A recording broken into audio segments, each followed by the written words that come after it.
ാണ് കഴിഞ്ഞ ദിവസം എന്നെ അറിയിച്ച ഒരു വചനം. അതിന്റെ ആഴത്തിലേക്ക് ഞാൻ പലപ്പോഴും ചിന്തിച്ച് അതിനൊരു പ്രിപ്പറേഷൻ എടുത്തില്ലെങ്കിലും ദൈവമക്കൾക്ക് അത് അറിയാവുന്ന ഒരു ഭാഗമാണ്. അതുകൊണ്ട് ഞാൻ അത് പറയുന്നു. രണ്ടിന്റെ നാലാമത്തെ വാക്യമാണ് കഴിഞ്ഞ ദിവസം ദൈവത്തിന്റെ പരിശുദ്ധാത്മാവിനെ ഓർപ്പിച്ചു. ഉത്തമഗീതം 2:4. അവൻ എന്നെ വീഞ്ഞു വീട്ടിലേക്ക് കൂട്ടിക്കൊണ്ടുചെന്നു, എന്റെ മീതെ അവൻ പിടിച്ചിരുന്ന കൊടി സ്നേഹമായിരുന്നു. ഒരുപക്ഷെ നമ്മളെല്ലാം കേട്ടിട്ടുള്ള വചനമായിരിക്കും. ഇംഗ്ലീഷിൽ അതിനൊരു ബാങ്ക്വറ്റ് എന്ന് പറയുന്നുണ്ട്, വിരുന്ന് വീട്ടിലേക്ക് കൊണ്ടുവന്ന ഒരനുഭവമുണ്ട്. എന്തായാലും ഈ ഉത്തമഗീതം പുസ്തകത്തിന്റെ പശ്ചാത്തലം തന്നെ ദൈവമക്കളായ എല്ലാവർക്കും അറിയാം. മണവാളനാകുന്ന ക്രിസ്തു മണവാട്ടിയാകുന്ന സഭയെ തമ്മിലുള്ള സംഭാഷണമാണ് ഈ അതിനോട് ബന്ധപ്പെട്ട ഒരു ഭാഗം തന്നെയാണ് പറയുന്നത്. ആ ദൈവത്തിന്റെ സ്നേഹം, ദൈവസഭയോടുള്ള ദൈവത്തിന്റെ സ്നേഹം കാണിക്കുന്ന ദൈവത്തിന്റെ ശുദ്ധീകാരത്തെ പറയുന്ന ഒരു ഭാഗമാണ്. അവൻ എന്നെ വീഞ്ഞു വീട്ടിലേക്ക് കൂട്ടിക്കൊണ്ടുചെന്നു, എന്റെ മീതെ അവൻ പിടിച്ചിരുന്ന കൊടി സ്നേഹമായിരുന്നു. നമുക്കെല്ലാം നമ്മെ തന്നെ പുറകോട്ടൊന്ന് ചിന്തിക്കാൻ ഇടയാകട്ടെ. നാം ആയിരുന്ന പശ്ചാത്തലത്തിൽ, നമ്മൾ ആയിരുന്ന അവസ്ഥകളിൽ നമ്മൾ ഏത് അവസ്ഥയിൽ കിടന്നവരാണ്. എന്നാൽ ഈ ദൈവത്തിന്റെ സ്നേഹം നമ്മളെ തേടി വന്ന് കൂട്ടിക്കൊണ്ടുവന്ന വലിയ അനുഭവത്തിലേക്ക് ദൈവം നമ്മളെ കൊണ്ടുവന്നു. ഒരു വീഞ്ഞിന്റെ അനുഭവം. ഇതുമാതിരി പശ്ചാത്തലത്തിലാണ് എല്ലാ വിവാഹവേളയിലും വലിയ വീഞ്ഞ് പ്രധാനപ്പെട്ട അനുഭവമായിരുന്നു. ഒരു പക്ഷെ നമ്മുടെ ഈ തെക്കൻ തിരുവിതാംകൂറിലൊക്കെ അറിയാം, പഴയ വിവാഹങ്ങളിലൊക്കെ വീഞ്ഞൊരു ലഹരിയില്ലാത്ത ചെറിയ വീഞ്ഞ് ഒരു ആഘോഷത്തിന്റെ ഭാഗമായിരുന്നു. അതെല്ലാം സന്തോഷിപ്പിക്കുന്ന ഒരു അനുഭവമാണ്, സന്തോഷത്തിന്റെ അനുഭവത്തെ കാണിക്കുന്നതാണ്. എന്നാൽ അത് ഏറ്റവും പ്രാധാന്യമായിട്ട് കാണുന്ന കൊണ്ടുവരുന്നത് മാത്രമല്ല, അതും എന്റെ മീതെ പിടിച്ചിരുന്ന കൊടി സ്നേഹത്തിന്റെ കൊടിയാണ്. കാരണം ആരും നമ്മളെ കൈക്കൊള്ളുവാനോ, ആരും നമ്മളെ സ്നേഹിക്കുവാനോ, ആരും നമ്മുടെ അവസ്ഥകൾ അറിയുവാനോ ഇല്ലാതിരിക്കുന്ന സമയത്ത് നമ്മളെ തേടി വന്ന് നമ്മളെ മാറോടണച്ച് ഈ വീഞ്ഞു വിട്ടിന്റെ അനുഭവത്തിലേക്ക് ഈ വിരുന്ന് വീട്ടിലേക്ക് കൊണ്ടുവന്ന ആ നാഥനുണ്ട്. ഹല്ലേലൂയ. അതാണ് നമ്മുടെ യേശുക്രിസ്തു. പലപ്പോഴും നമ്മുടെ ഹല്ലേലൂയ സങ്കീർത്തനത്തിൽ പറയുമ്പോൾ എന്റെ ഹൃദയം ക്ഷീണിക്കുമ്പോൾ ഞാൻ ഭൂമിയിൽ അറ്റത്ത് വിളിച്ചപേക്ഷിക്കും. സങ്കീർത്തനക്കാരൻ പറയുന്നത് പോലെ ഒരു നഷ്ടത്തിന്റെ അനുഭവത്തിലാണോ നമ്മൾ വിളിച്ചപേക്ഷിക്കുന്നത്? അല്ല, നമ്മുടെ ജീവിതത്തിൽ ഭൗതികതയുള്ളതുകൊണ്ടായിരിക്കും വിളിച്ചപേക്ഷിക്കുന്നത്. നമ്മൾ ആയിരിക്കുന്ന അവസ്ഥയിൽ ഇരുന്നുകൊണ്ടായിരിക്കും. പക്ഷെ നമുക്ക് തോന്നുന്നത് ഭൂമിയിൽ അറ്റത്തെടുത്ത് വിളിച്ചപേക്ഷിക്കുകയാണ്. കാരണം അതിനപ്പുറം ഒന്നും ഇല്ലാന്ന് കരുതുന്നവർ. പക്ഷെ ആ ഒരു അനുഭവം പലപ്പോഴും എന്നെ ബലപ്പെടുത്തി കാണിച്ചു. അതാണ് ഭൂമിയുടെ അറ്റത്തെടുത്ത് വിളിച്ചപേക്ഷിച്ചുകൊണ്ടുള്ള ഒരു ദൈവം. പറയാം, നമ്മൾ ഈ വിരുന്ന് വീട്ടിലേക്ക് കൊണ്ടുവന്ന് നമ്മുടെ മീതെ പിടിച്ച ഒരു സ്നേഹത്തിന്റെ കൊടിയുണ്ട്. ഹല്ലേലൂയ. ആ ദൈവസ്നേഹം, ആ നിത്യസ്നേഹമാണ്, ഒരിക്കലും മാറിപ്പോകാത്ത ഒരു ദൈവസ്നേഹമാണ്. അതുതന്നെയാണ് നഷ്ടപ്പെട്ടു പോയ മകനെ കുറിച്ച് ഹല്ലേലൂയ നമ്മൾ സുവിശേഷത്തിൽ വായിക്കുന്നത്. രണ്ടു മകനുണ്ടായിരുന്നു, ജീവനുണ്ടായിരുന്നു, ജീവനുണ്ടായിരുന്നു, പിതാവിനോട് തന്റെ സ്വത്ത് എല്ലാം വിറ്റ് അവകാശമാക്കി ചോദിച്ചുകൊണ്ട് പോയി. നാട് വിട്ടു എല്ലാം നശിപ്പിച്ചില്ല, മടങ്ങി വരുവാണ്. എന്നാൽ ഹല്ലേലൂയ ഗർഭനാഥനായ പിതാവ് ആ സ്വന്തം നശിപ്പിച്ചതൊന്നുമല്ല താൻ ചിന്തിക്കുന്നത്. ആ നഷ്ടപ്പെട്ടു പോയ മകൻ വീണ്ടും വരുവാണ് എന്ന് ഓർത്തിരിക്കുമ്പോൾ ആ സ്നേഹത്തോടെ കാത്തിരിക്കുന്ന ഒരു നല്ല പിതാവ്. അപ്രകാരം തന്നെയാണ് നമ്മൾ ഈ ലോകത്തിലും പിതാവ് അപ്രകാരം കാണുന്നില്ല. അല്ലെങ്കിൽ അവിടെ കാണിക്കുന്ന മനുഷ്യനായ യേശുക്രിസ്തുവിനെ തന്നെ പ്രതിപാദിക്കുന്നു. ഈ നഷ്ടപ്പെട്ടു പോയ മകന് തിരിഞ്ഞെത്തിയപ്പോൾ അവനേക്ക് വിടുവാൻ നമുക്കറിയാം. അവന് വലിയ പെരുന്നാൾ കൊണ്ടാടുവാണ്. മാത്രമല്ല വിശേഷ വസ്ത്രം ധരിപ്പിച്ചപ്പോൾ അവനെ കാലിടിച്ചു കൊള്ളുന്നു. അവനെ ഒരു പുത്രപദവിയിലേക്ക് കൂട്ടിക്കൊണ്ടുവരുന്ന ഒരു അനുഭവമാണ്. ആ വീഞ്ഞു വീട്ടിലേക്ക് കൊണ്ടുവന്ന കർത്താവായ യേശുക്രിസ്തു നമുക്ക് ചെയ്യുന്നത് അത് തന്നെയാണ്. സ്വന്തം രക്തത്താൽ നമ്മളെ വീണ്ടെടുത്ത മകൾക്ക് അവകാശമാക്കിയിട്ടുണ്ട്. ആ മകൾ സ്നേഹം ഓർത്ത് ജനിക്കുന്ന സമയത്ത് നന്ദിയോടെ ദൈവത്തെ സ്തുതിക്കണം. നമ്മൾ ഒരിക്കലും ഈ പദവിയിലേക്ക് വരുവാൻ യോഗ്യതയുള്ളവരല്ല. എന്നാൽ നമുക്ക് മക്കളും അവകാശികളുമാക്കി. നമ്മൾ ആ സ്നാനത്തോട് നമ്മൾ പ്രിയ മക്കളായതുകൊണ്ടാണ് ശുശ്രൂഷ കർത്താവിന്റെ ആത്മാവ് പറയുന്നുണ്ട്, ഇവൻ എന്റെ പ്രിയപുത്രൻ, ഞാൻ പ്രസാദിച്ചു. ആ പ്രിയ പദവിയിലേക്ക് ദൈവം നമ്മളെ കൊണ്ടുവന്നു. ആ ഒരു വീഞ്ഞു വീട്ടിന്റെ അനുഭവത്തിലേക്ക്, ആ വിരുന്ന് അനുഭവത്തിലേക്ക്. മാത്രമല്ല പരിശുദ്ധാത്മാവിനാൽ നമ്മളെ നിറച്ചു. വീഞ്ഞിന്റെ അനുഭവം പ്രകാരം നമ്മെ കാണിക്കുന്നുണ്ട് ഒരു പരിശുദ്ധാത്മാവിന്റെ നിറവ്. ഹല്ലേലൂയ. അത് പ്രത്യേകം പറയുന്നുണ്ട്. പരിശുദ്ധാത്മാവിന്റെ അന്തരംഗത്തിലേക്ക്, ആ സന്തോഷത്തിലേക്ക് നമ്മളെ കൊണ്ടുവന്നു. നമ്മളെ മീതെ പിടിച്ച കൊടി സ്നേഹത്തിന്റെ കൊടി. ഹല്ലേലൂയ. ആരൊക്കെ നമ്മൾ മാറിപ്പോയാലും അമ്മ മാറിപ്പോയാലും ഹല്ലേലൂയ തന്നെ പറയുന്നത് എന്നെ ഉപേക്ഷിക്കുകയും നീ യഹോവയെ നിന്നെ ചേർത്തുകൊള്ളും. ഇപ്പോൾ എല്ലാവരും ഹല്ലേലൂയ പലപ്പോഴും നമ്മുടെ മാറ്റമില്ലാത്ത വചനം. വീടുകളിൽ കയറി പോകുമ്പോൾ ഞങ്ങളോട് എല്ലാം പറയുന്നുണ്ട്. ഹല്ലേലൂയ നമ്മുടെ എല്ലാം മനുഷ്യ സ്നേഹം ഈ ആറടി മണ്ണുകൊണ്ട് അവസാനിക്കും.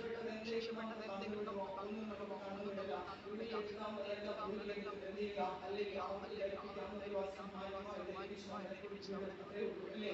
അല്ലെങ്കിൽ അതിനപ്പുറത്തേക്ക് വരുന്ന ഒരു സ്നേഹമാണ് നമ്മുടെ വീട് പിടിച്ചിരിക്കുന്നത് കൂടി നമ്മളെ കൊണ്ടുവന്നിരിക്കുന്ന വിധത്തിലൂടെ അല്ലെങ്കിൽ നമ്മൾ തിരിച്ചറിയണം. അല്ലെങ്കിൽ അതേ നമുക്ക് ഒരു വീട് നമുക്ക് വേണ്ടി ഒരുങ്ങുന്നുണ്ട്. അല്ലെങ്കിൽ നമ്മളെ ധരിപ്പിച്ചൊരു വസ്ത്രമുണ്ട്. അല്ലെങ്കിൽ ആ നീതിയുടെ വസ്ത്രം അല്ലെങ്കിൽ ഒരിക്കലും നഷ്ടപ്പെട്ടു പോകാതെ അന്ന് അല്ലെങ്കിൽ ആ വസ്ത്രമില്ലാതെ വിരുദ്ധശാലിക്കണ്ട അല്ലെങ്കിൽ ഒരിക്കൽ പോലെ അല്ലെങ്കിൽ ഒരിക്കലും നമ്മൾ കരിച്ചിലും പല്ലുകൊണ്ടും മുഴുവത്തേക്ക് തള്ളിക്കളയാതെ ആ നീതിയുടെ വസ്ത്രം അവസാന നിമിഷം വരെയും കാത്തു സൂക്ഷിപ്പാൻ ദൈവത്തിന്റെ പരിശുദ്ധാത്മ നമ്മളെല്ലാം സഹായിക്കട്ടെ.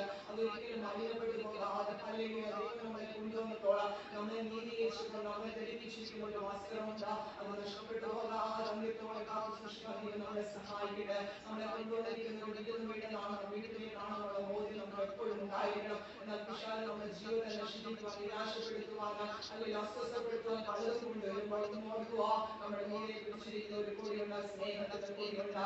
അല്ലെങ്കിൽ പറയുന്നത് പോലെ നീന്റെ പരിചയത്തിലെ സംഗീതം ഓർമ്മയൊക്കെയാണ് ഓടിച്ചെന്ന് അവയെ പ്രാപിക്കുവാൻ ആ സ്നേഹനീതിയായ പിതാവിനും നമ്മളോട് കൂടെയുള്ളതിനാൽ നന്ദിയോടെ സ്തുതിക്കുന്ന എല്ലാ നാളും ലോകാവസാനത്തോടെ എല്ലാ നാളുകളും കൂടെ ഇരിക്കാവുന്ന സ്നേഹം അല്ലെങ്കിൽ അത് നമ്മുടെ നീതിയുണ്ട്.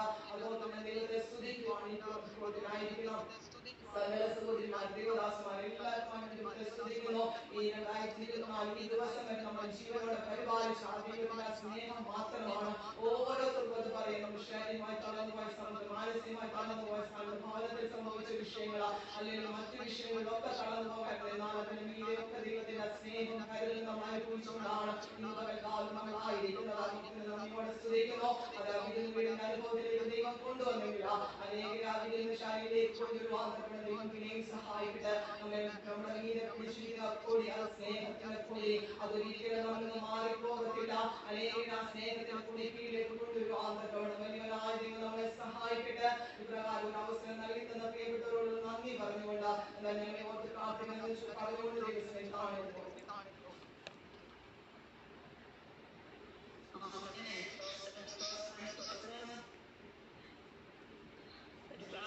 ദൈവത്തിന് നന്ദിയോടെ സ്തോത്രം ചെയ്യുന്നു, സ്തുതിക്കുന്നു. അനുഗ്രഹിക്കപ്പെട്ട ദൈവത്തിന്റെ വചനം, ദൈവിക ആലോചന പ്രിയ കർത്താവിന്റെ ദാസിൽ കൂടെ നമുക്ക് കേൾക്കുവാൻ കഴിഞ്ഞല്ലോ. നമ്മുടെ ദൈവം സ്നേഹത്തിന്റെ ദൈവമാണ്. ആ സ്നേഹത്തിന്റെ പ്രദർശനമാണല്ലോ കർത്താവ് നമുക്ക് തന്ന വാഗ്ദത്തമായ നിത്യജീവൻ. അതെ, കർത്താവ് നമ്മെ സ്നേഹിക്കുകയും ചെയ്യുന്നതുകൊണ്ട് എത്രത്തോളം ഭാഗ്യശാലികളാണ് നാം. ദൈവത്തിന്റെ സ്നേഹത്തിന് മുമ്പിൽ നമുക്ക് കൊടുക്കുവാൻ ഒന്നുമില്ല. പകരം നമ്മെ തന്നെ യാഗമായി ദൈവത്തിന് കൊടുക്കുക ദൈവത്തിന്റെ വചനം നമ്മളെ പഠിപ്പിക്കുന്നു. ദൈവം നമുക്ക് തന്ന വാഗ്ദത്തം, ആ നിത്യജീവൻ, ദൈവത്തോടൊപ്പമുള്ള വാസം, അത് ആഗ്രഹിക്കുകയും ദൈവത്തെ സ്നേഹിക്കുകയും ദൈവത്തിന് വേണ്ടി ജീവിക്കുകയും ചെയ്യുവാൻ ഈ വചനങ്ങൾ നമ്മളെ സഹായിക്കുമാറാകട്ടെ. ദൈവനാമത്തിന് പിന്നെയും മഹത്വം അർപ്പിക്കുന്നു.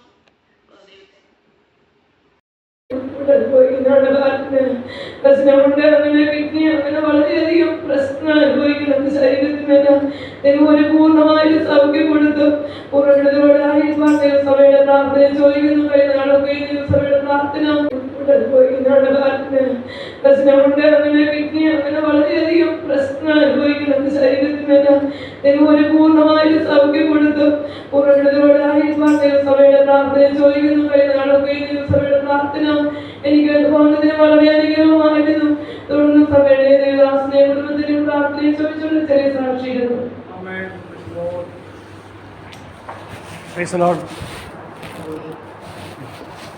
അനുഗ്രഹിക്കപ്പെട്ട ഈ സഭായോഗത്തിൽ വീണ്ടും ഒരു ആദ്യമായിട്ട് വരുവാനും കർത്താവിനെ മഹത്വപ്പെടുത്തുവാനും കർത്താവ് നൽകിയ കൃപയോർത്ത് ഞാൻ ദൈവത്തെ സ്തുതിക്കുന്നു, മഹത്വപ്പെടുത്തും. ഈ 2024 വർഷം നവംബർ മാസം അവസാന ഞായറാഴ്ച 24-ാം തീയതി ദിവസം കർത്താവ് നൽകിയ ആരോഗ്യബലത്തെ ഓർത്ത് ദൈവത്തെ സ്തുതിക്കുന്നു, മഹത്വപ്പെടുന്ന കർത്താദാസൻ പറഞ്ഞ പോലെ ആ വാക്യം സ്തോത്രം. ഇരുട്ടിൻ്റെ അധികാരത്തിൽ നമ്മളെ വിടുവിച്ച് തൻ്റെ സ്നേഹസ്വരൂപനായ പുത്രനെ രാജ്യത്തിലാക്കി വെച്ച കർത്താവിൻ്റെ സത്യവിശ്വാസനായി തീരുവാനും കർത്താവിൻ്റെ വേലയിലായി ഇരുപ്പാൻ കർത്താവ് നൽകുന്ന കൃപകൾക്കായ ദൈവത്തെ സ്തുതിക്കുന്നു, മഹത്വപ്പെടുന്നു. ഈ ദേശത്ത് കൂടി അല്ലെങ്കിൽ ഈ റോഡിൽ കൂടി ഒരു 10 മാസം മുമ്പേ ബസ്സിൽ പോയപ്പോൾ കണ്ട ബോർഡ് അങ്ങനെയാണ് ഇന്ന് പകലിൽ കൊണ്ട് വരുവാൻ ഇടവന്നത്. സ്തോത്രം. ഞാനും എൻ്റെ ഭാര്യയും തെക്കുമേലയിൽ കഴിഞ്ഞ ഒരു 10 മാസമായിട്ട് താമസിക്കുകയാണ്. സ്തോത്രം. സഭായോഗത്തിൽ പങ്കെടുക്കാൻ കർത്താവ് നൽകിയ കൃപയ്ക്കായി സ്തോത്രം ചെയ്യുന്ന കഴിഞ്ഞ എൻ്റെ 18-ാം വയസ്സിൽ 1991 രക്ഷിക്കപ്പെടുവാനും സ്നാനപ്പെടുവാനും കർത്താവ് വേദിക്ക് സമർപ്പിക്കാൻ കർത്താവ് സഹായിച്ച കൃപയ്ക്കായി സ്തോത്രം ചെയ്യുന്ന കുടുംബമായിട്ട് ഞങ്ങൾ കഴിഞ്ഞ 21 വർഷമായിട്ട് കർത്താവ് വേലയിലായിരിക്കുന്നു. കർത്താവ് വായിക്കുന്ന ഇടങ്ങളിൽ വേല ചെയ്യുവാൻ കർത്താവ് സഹായിക്കുന്ന കൃപയ്ക്കായി സ്തോത്രം ചെയ്യുന്ന കർത്താവിൻ്റെ പ്രവൃത്തികൾക്കായി സ്തുതിക്കുന്ന സ്തോത്രം ചെയ്യുന്ന ഹല്ലേലൂയ. സുവചനം പറയും പോലെ മർക്കോസ് സുവിശേഷം 7-ാം അധ്യായം അതിൻ്റെ 37-ാം വാക്യം നമ്മൾ വായിക്കുന്നത്, അവൻ സകലവും നന്നായി ചെയ്യുന്നു. സകലവും നന്നായി ചെയ്യുന്ന കർത്താവിൻ്റെ പ്രവൃത്തിക്കായി സ്തോത്രം ചെയ്യുന്ന ആ വാക്യം ദൈവത്തിൻ്റെ ആത്മാവ് 12 വർഷം മുമ്പേ എൻ്റെ മാതാവ് കർത്തസന്നിധിയിൽ ചേർക്കപ്പെട്ട ശേഷം 2 ദിവസം കഴിഞ്ഞപ്പോഴാണ് ദൈവാത്മാവിക്ക് നൽകിയത്. ക്യാൻസർ രോഗത്താൽ ഭാരപ്പെടുന്ന മമ്മി 14 വർഷം ഗുളിക കഴിക്കാതെ ക്യാൻസർ രോഗം സഹിച്ചു. അതിൻ്റെ ഒരു കാരണം സഹിപ്പാനുള്ള താല്പര്യം അല്ലെങ്കിൽ അത് സമർപ്പിക്കുവാൻ, അങ്ങനെ ഗുളിക കഴിക്കാതെ ദൈവസന്നിധിയിൽ പ്രാർത്ഥിച്ച് നിൽപ്പാനുള്ള ധൈര്യം ലഭിച്ചത് ഒന്ന് കലുമനച്ചാൻ്റെ അവരുടെ പ്രാർത്ഥനയും അതുപോലെ യോനാച്ചാൻ യോനാച്ചാനും പീച്ചിലായിരിക്കുന്ന ഇന്ന് ജീവനോടായിരിക്കുന്ന പീച്ചിലായിരിക്കുന്ന KO Varghese pastor, Peechi pastor അറിയപ്പെടുന്ന ദേവദാസ്, 3 ദേവദാസന്മാർ ഞങ്ങളുടെ വീട്ടിൽ ആ സമയങ്ങൾ വന്ന് പ്രാർത്ഥിക്കുകയും അവരെ അനുഭവങ്ങൾ 92 വയസ്സ് അല്ലെങ്കിൽ 93 വയസ്സായിരിക്കുന്ന ഇന്ന് ജീവിക്കുന്ന പീച്ചി മാസ്റ്റർ 93 വയസ്സായി 35 വർഷമായിട്ട് തൻ്റെ കാലിൽ കൊണ്ട ഒരു ഒരു കുപ്പിച്ചില് അത് നിമിത്തമായി അത് വ്രണമായി തീർന്ന അനുഭവത്തിൽ താൻ ഇന്നും ഗുളിക കഴിക്കാതെ മരുന്ന് കഴിക്കാതെ താൻ കർത്താവിന്റെ സന്നിധിയിൽ ആയിരിക്കുന്നു. ആ കാല് വെച്ചുകൊണ്ട് അനേക ദേശങ്ങൾ കടന്നു ചെന്ന് കർത്താവിനെ വേല ചെയ്യുവാനും സൃഷ്ടിപ്പാനൊക്കെ കർത്താവ് തന്നെ സഹായിച്ചോട്ട് സ്തോത്രം. അവരൊക്കെ സാക്ഷ്യങ്ങളായിരുന്നു. ഏകദേശം 30 വർഷം മുമ്പേ എൻ്റെ മമ്മിയെ ബലപ്പെടുത്തി തോർത്ത് സ്തോത്രം ചെയ്യുന്നു. സൗഖ്യം പ്രാപിക്കാതെ തന്നെ കർത്താവിന്റെ സന്നിധിയിൽ താൻ ചേർക്കപ്പെട്ടു. അതോർത്ത് ഞാൻ ദൈവത്തെ സ്തുതിക്കുന്നു, മഹത്വപ്പെടും. ഈ ലോകത്തിൽ ദേവദാസൻ പറഞ്ഞ പോലെ സ്തോത്രം സ്വർഗത്തിലൂടെ ചിന്തിപ്പാൻ, ഉയരത്തിലൂടെ ചിന്തിപ്പാൻ ദൈവത്തിന് ആത്മാവ് നമ്മളെ സഹായിക്കുന്ന കൃപയ്ക്കായ ദൈവത്തെ സ്തുതിക്കുന്നു, മഹത്വപ്പെടുന്നു. കഷ്ടങ്ങളും ഭാരങ്ങളും വേദനകളും മരണം വന്നാലും അതേ മരണത്തെ, ഹേ മരണമേ നിന്റെ ഭയം എവിടെ, നിന്റെ ശക്തി എവിടെ, നിന്റെ ബലം എവിടെയെന്ന് ഘോഷിപ്പാനുള്ള ഒരു ആത്മശക്തി നമുക്ക് മുൻപേ ഉള്ള പിതാക്കന്മാർക്ക് ഉണ്ടായിരുന്നു. ആ ശക്തി ഏറ്റെടുക്കാൻ വേണ്ടിയാണ് കർത്താവ് നമുക്ക് അതേ സ്വന്തം തന്നെ ആത്മശക്തിയെ നിറച്ചിരിക്കുന്ന ആ വചനം പറയുമ്പോൾ എന്ത് സംഭവിച്ചാലും അവൻ സകലവും നന്നായി ചെയ്യുന്നു. അത് മരണമായാലും ക്യാൻസർ ആയാലും രോഗമായാലും അതേ ദുഃഖമായാലും വീടില്ലാത്ത അനുഭവമായാലും കടഭാരമായാലും എന്തിനെ ആയാലും അവൻ സകലവും നന്നായി ചെയ്യുന്നു. നന്നായി ചെയ്യുന്ന കർത്താവിന്റെ കൈകൾ സമർപ്പിച്ച് നാം അത് മുന്നോട്ട് പോകുമ്പോൾ കർത്താവ് നമുക്ക് വേണ്ടി വൻ കാര്യങ്ങൾ ചെയ്യുന്നവർ ഞാൻ ദൈവത്തെ സ്തുതിക്കുന്നു. ദൈവസഭയുടെ പ്രവർത്തനങ്ങളെയും അതേ കർത്താവ് അനുഗ്രഹിക്കേണ്ട ദേശം നേടിയെടുപ്പാൻ കർത്താദാസൻ ഓർപ്പിച്ച പോലെ അത് നിസ്സാര കാര്യമല്ല. ഹല്ലേലൂയ. സ്ഥാപിക്കപ്പെട്ട സഭയ്ക്കായി സ്തോത്രം. എന്നാൽ അതിനുവേണ്ടി വില കൊടുത്ത പിതാക്കന്മാരുണ്ട്, സാധാ വിശ്വാസികളുണ്ട്. എല്ലാവരെയും പേരുകൾ അതേ രജിസ്റ്ററിൽ ഉണ്ടാവില്ല. പക്ഷേ ഒരു സാധാ അമ്മച്ചിയുടെ ഓരോ പിതാവിൻ്റെ കരച്ചിലും അവരുടെ അധ്വാനത്തിൻ്റെ ഫലമായിട്ടാണ് ഇവിടെ അനുഗ്രഹിക്കപ്പെട്ട ഹോളും അതേ ഒരു ദൈവസഭ പണിയപ്പെട്ടത് ഓർത്ത് ഞാൻ ദൈവത്തെ സ്തുതിക്കുന്നു, മഹത്വപ്പെടുന്നു. കർത്തനാത്മാവ് ഈ ദിവസം നമ്മൾ അതിനുവേണ്ടി സഹായിക്കട്ടെ. അവരെ ആ പിതാക്കന്മാരെ ആ വിശ്വാസ പാത പിന്തുടരുവാൻ ദൈവാത്മാവ് നമ്മളെ ബലപ്പെടുത്തുകയും സഹായിക്കുകയും ചെയ്യട്ടെ. എൻ്റെ സ്വദേശം ആലുവയാണെങ്കിലും കർത്താവ് കഴിഞ്ഞ 10 മാസം മുമ്പ് ഞങ്ങളുടെ ഇവിടെ അയച്ച തെക്കേമല ദേശത്ത് പ്രവർത്തിപ്പാനും ദൈവസേനയിൽ സുവിശേഷം അറിയിപ്പാനും അത് സഭകൾ സന്ദർശിപ്പാനൊക്കെ കർത്താവ് നൽകുന്ന കൃപയ്ക്കായി സ്തോത്രം ചെയ്യുന്ന സ്തോത്രം. കർത്താവിൻ്റെ ആത്മാവ് നമ്മളെ ബലപ്പെടുത്തുകയും സഹായിക്കുകയും ചെയ്യേണ്ട സമയം നൽകിയ ദേവദാസനോടും സഭയോട് നന്ദി അറിയിക്കുന്നു. പേര് രാകേഷാണ്. എൻ്റെ ഭാര്യയുടെ പേര് ശോശാമ്മ. 21 വർഷമായി വിവാഹം കഴിച്ചെങ്കിലും മക്കളില്ല എന്നുള്ളത് അത് വിഷയമേ അല്ല. ഞങ്ങൾക്കത് വിഷയമല്ല. പക്ഷെ പലയിടത്തും പോകുമ്പോൾ അത് വിഷയമായിട്ട് സഭകളോ പാസ്റ്റർമാർ ഏറ്റെടുത്ത് പ്രാർത്ഥിക്കാനുണ്ട്. ഞങ്ങൾക്കത് വിഷയമേ അല്ല.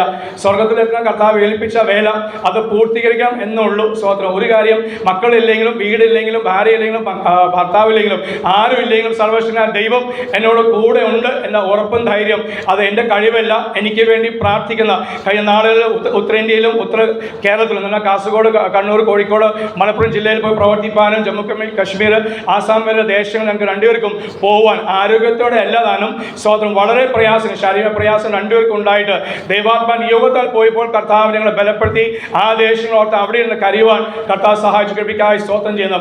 ആ വലിയവനായ ദൈവത്തിന് സാക്ഷ്യമായി നിൽപ്പാൻ ഇന്ന് പകൽ കർത്താവ് സഹായിച്ചു കൃപയ്ക്കായി സ്തോത്രം. അവൻ യേശു ക്രിസ്തു സകലവും നന്നായി ചെയ്യുന്നു. ജാതികൾ പറയട്ടെ ഹല്ലേലൂയ. അതേ യഹോവ അവരിൽ വൻകാര്യങ്ങൾ ചെയ്യുന്നു. നമുക്ക് പറയാം അതേ യഹോവയായ ദൈവം ഞങ്ങളിൽ വൻകാര്യങ്ങൾ ചെയ്തിരിക്കുന്നു. ഭയപ്പെടാതെ, പിന്മാറിപ്പോകാതെ, ക്ഷീണിച്ചു പോകാതെ അതേ സ്വന്തം കർത്താവിന്റെ മുഖം കണ്ട് മുന്നേറുവാൻ, ഓടുവാൻ കർത്താവ് നമ്മളെ സഹായിക്കട്ടെ. കർത്താവ് നമ്മളെ അനുഗ്രഹിക്കട്ടെ. Praise the Lord.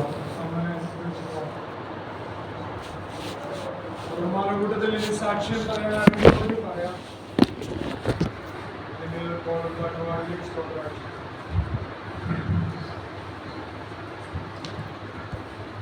Praise the Lord.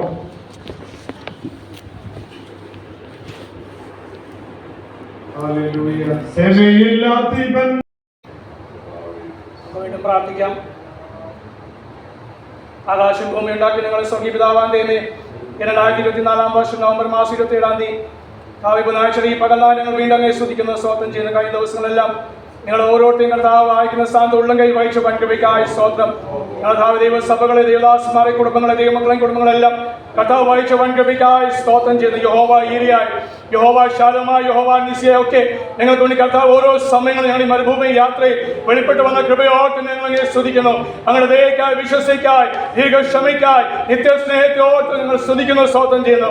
അങ്ങനെ കൃപയിൽ ആശ്രയിച്ചതയും ആരംഭിച്ച ഉപവാസ പ്രാർത്ഥന, അതിന്റെ സഭയിലായ ഉപവാസ പ്രാർത്ഥന 3-ാം പകലും അങ്ങനെ ദാസനത്താവെ കഴിഞ്ഞ 17 ദിവസം ദൈവസ്ഥ ഇരിപ്പാൻ അങ്ങനെ ആത്മാ ബലപ്പെടുത്തി വൻകുമ്പോഴേക്കായി ഞങ്ങൾ അങ്ങനെ സ്തുതിക്കുന്നു, സ്തോത്രം ചെയ്യുന്നു. കാരണം ദൈവജനത്തിനായി സ്തോത്രം, ദേവദാസന്മാർക്കായി, കുടുംബങ്ങൾക്കായി സ്തുതിക്കുന്നു, സ്തോത്രം ചെയ്യുന്നു. ദൈവസ്ഥ നിങ്ങളെ താഴ്ത്തുവാൻ, ഞങ്ങൾ അതാവെ പരിശോധിപ്പാനാണല്ലോ ഞങ്ങൾ ദൈവം കൂടി വന്നിരിക്കുന്നത്. ഞങ്ങളുടെ ഹൃദയങ്ങളുടെ അവസ്ഥകൾ അറിയും ദൈവത്തിന് പ്രവർത്തിക്കായി സ്തോത്രം. ഞങ്ങൾ താവെ പാടി പോലെ നിങ്ങളുടെ ഇഷ്ടമല്ല, അങ്ങനെ ഇഷ്ടം അറിഞ്ഞ് പ്രവർത്തിക്കുന്നവരായി തീരുവാൻ ഞങ്ങളെ സഹായിക്കണമെന്ന് ഞങ്ങളോട് പ്രാർത്ഥിക്കുന്നു. താവേ സ്വതന്ത്രിയ ദൈവത്താത്മാവിന്റെ താവ നിയോഗത്തിനായി സ്തുതിക്കുന്ന, സ്തോത്രം ചെയ്യുന്നു. വന്ന ദൈവമക്കൾക്കായി സ്തോത്രം വരാൻ സാധിക്കാതെ ഭവനങ്ങളെ താവെ ജോലിക്ക് പോയവർക്കായി അതാവേ സ്തോത്രം ഞങ്ങൾ പ്രാർത്ഥിക്കുന്നവരെയും കർത്താവ് അനുഗ്രഹിക്കണമേ. ദൈവസഭയിലായി കുഞ്ഞുങ്ങൾക്കായി, യവനക്കാർക്കായി സ്തോത്രം ചെയ്യുന്ന, ആത്മഭാരം നൽകണമേ എന്ന് പ്രാർത്ഥിക്കുന്ന ദൈവജനത്തിനായി സ്തുതിക്കുന്നു. വാട്ടിലേക്ക് മാതാപിതാക്കൾക്കായി സ്തോത്രം, രോഗികൾക്കായി പ്രാർത്ഥിക്കുന്ന ആലയത്തെക്കുറിച്ചുള്ള എരിവ് എന്നെ തിന്നുകൊള്ളുന്ന വചനം പറയുമ്പോൾ ഈ നാളുകൾ ഉപവാസ പ്രാർത്ഥന നിമിത്തം ഓരോ കുഞ്ഞുങ്ങൾ, യവനക്കാർ, വാട്ടിലേക്ക് മാതാപിതാക്കൾ, ആവാരവൃതം എരിവിനായി ഞങ്ങൾ അതാ നിറയപ്പെടുവാൻ അങ്ങനെ ആലയത്തെക്കുറിച്ചുള്ള എരിവ് ഞങ്ങൾക്ക് നൽകണമേ എന്ന് പ്രാർത്ഥിക്കുന്നു. ആത്മഭാരം ഞങ്ങൾക്ക് നൽകണമേ. നശിച്ചുപോകുന്ന ആത്മാക്കൾ, നശിച്ചുപോകുന്ന ജനത്തിന് വേണ്ടി, ദേശത്തിന് വേണ്ടി കരയുവാൻ, ഇടിവ് നിൽപ്പാൻ ഞങ്ങളെ സഹായിക്കണമേ എന്ന് പ്രാർത്ഥിക്കുന്നു. ആത്മാവിൽ പോരാടുവാൻ ഞങ്ങളെ സഹായിക്കണമേ. അതാണ് ദൈവത്തിന് ഹിതം. അതാവെ ആയുധത്തിന് ഒത്തമണം ഞങ്ങൾ ആയിത്തീരുവാൻ ഈ ഉപവാസ പ്രാർത്ഥന ഒരു മുഖാന്തരമാക്കി നൽകുന്ന കൃപയ്ക്കായി സ്തോത്രം ചെയ്യുന്നു. ഞങ്ങൾ ആത്മാ നിയോഗത്താൽ അങ്ങനെ ദാസത്താവ് സജിപാശം കുടുംബത്തെ ഈ ദൈവസഭ നയിപ്പാൻ അങ്ങ് ആക്കി വെച്ച നാൾ മുതൽ അങ്ങനെ ഹിതം വരെ നാൾ വരെ അതേപോലെ ജയത്തോടെ ജയോത്സവമായി കർത്താവ് നയിക്കണമേ എന്ന് പ്രാർത്ഥിക്കുന്ന ദൈവിക ആലോചന പ്രകാരം, വചന പ്രകാരം പത്യുപദേശിച്ച് അതാവ് ദൈവസഭ നയിപ്പാൻ അങ്ങനെ ദാസൻ ബലപ്പെടുത്തണമെന്ന് ഞങ്ങളോട് പ്രാർത്ഥിക്കുന്ന ചെയ്യുന്ന സകലത്തിലും താൻ തന്റെ കുടുംബം ദൈവസഭയും അനുഗ്രഹിക്കപ്പെടുവാൻ സഹായിക്കണമേ എന്ന് ഞങ്ങൾ പ്രാർത്ഥിക്കുന്ന ദേശവാസികൾക്കായി സ്തോത്രം. ആരും ഇടവത്തിലെ ഈ നാളുകൾ വലിയ ദൈവപ്രവൃത്തി വെളിപ്പെടുത്തണമേ. രോഗികൾക്ക് സൗഖ്യം, ഭാവികൾക്ക് മാനസാന്തരം, പിന്മാറ്റക്കാർ യഥാസ്ഥപ്പെടുത്തുന്ന കൃപകൾക്കായി സ്തോത്രം ചെയ്യുന്നു. ഞങ്ങളത് കൂടി വന്ന നിമിത്തമായി ഞങ്ങൾക്ക് മാത്രമല്ല, ദൂരസ്ഥരായിട്ട് ഞങ്ങളുടെ സഹോദരി സഹോദരന്മാർക്ക്, കുഞ്ഞുങ്ങൾക്ക്, യൗവനക്കാർക്ക്, അതാവ് കർത്തദാസന്മാർക്ക് അവരായിരിക്കും ദേശത്ത് ഈ ഉപവാസ പ്രാർത്ഥനയിൽ പകൽ അതാവ് ഒരു അനുഗ്രഹമായി തീരുവാൻ, അവർക്ക് വിടുതലായി തീരുവാൻ, സൗഖ്യമായി തീരുവാൻ കർത്താവ് സഹായിക്കണമേ എന്ന് പ്രാർത്ഥിക്കുന്നു. അവൻ സകലവും നന്നായി ചെയ്യുന്നു എന്ന താവേ മർക്കോസ് സുവിശേഷം വായിക്കുന്ന പോലെ അതേ യേശു ക്രിസ്തു സകലവും നന്നായി ചെയ്യുന്നു. കർത്താവായ യേശു ക്രിസ്തുവിന്റെ രണ്ടാമത്തെ വരവിനെ ഒരുക്കുന്ന കൃപയ്ക്കായി സ്തോത്രം. സെക്ഷന്റെ പ്രവർത്തനങ്ങൾക്കായി, സെന്ററിന്റെ പ്രവർത്തനങ്ങൾക്കായി താവേ ഓരോ സഭകൾ, ലോകസഭകൾക്കായി സ്തുതിക്കുന്നു. കൃത്യമായി കൺവെൻഷനായി സ്തോത്രം. ജനങ്ങൾ വിശ്വപര്യാനുഗ്രഹമായി തീരുവാൻ, വിടുതലായി തീരുവാൻ അതിനെല്ലാം ഓർക്കുന്നതിന് വേണ്ടി ദേവദാസന്മാരെ, സഭകളെ അന്ന് ബലപ്പെടുത്തുന്ന കൃപയ്ക്കായി സ്തുതിക്കുന്നു. ഇത് യഹോവയെ സംഭവിച്ചു എന്ന് പറയുവാൻ സഹായിക്കണമേ എന്നങ്ങനെയാണ് പ്രാർത്ഥിക്കുന്നത്. യഹോവ അവരിൽ വൻകാര്യങ്ങൾ ചെയ്തു എന്ന് ജാതികൾ പറയുന്ന ഒരു അനുഭവം യഹോവ ഞങ്ങളിൽ വൻകാര്യങ്ങൾ ചെയ്തിരിക്കുന്നു എന്ന് ദൈവസഭ പറയുന്ന അനുഭവങ്ങൾക്കായി ദൈവത്തെ സ്തുതിക്കുന്നു, മഹത്വപ്പെടുന്നു.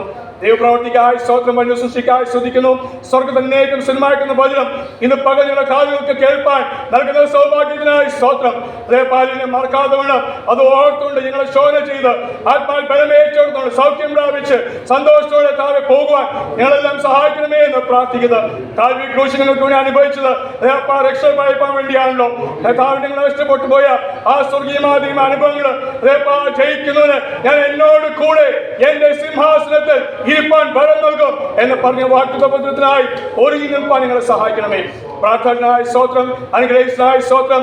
ആത്മീയമായ, ഭൗതികമായ, സാമ്പത്തികമായ, ശാരീരമായ ദേവദാസൻ കുടുംബത്തിൻ ദൈവസഭയും യേശുക്രിസ്തു നാമത്തിൽ അനുഗ്രഹിച്ച് പ്രാർത്ഥിക്കുന്നു. ദൈവപ്രവൃത്തിക്കായ സ്തോത്രം, പ്രാർത്ഥനായ സ്തോത്രം. സകലം ഞങ്ങൾക്ക് ജീവൻ നൽകിയ ക്രിസ്തുയേശുവിന്റെ നാമത്തിൽ തന്നെ ആമേൻ. സ്തോത്രം ചെയ്യുക. സ്തോത്രം, സ്തോത്രം, സ്തോത്രം. ഉണർവിൻ പ്രഭുവേ, ഉണർവിൻ രാജാ, വന്ദിതനേ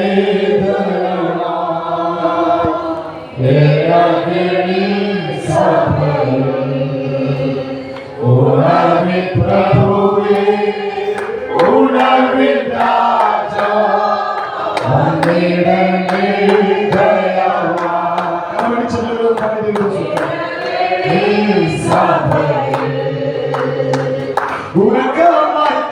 ഉറക്കമറ്റുറങ്ങുന്നയോ വളർന്നു തിരുകൃപയോ,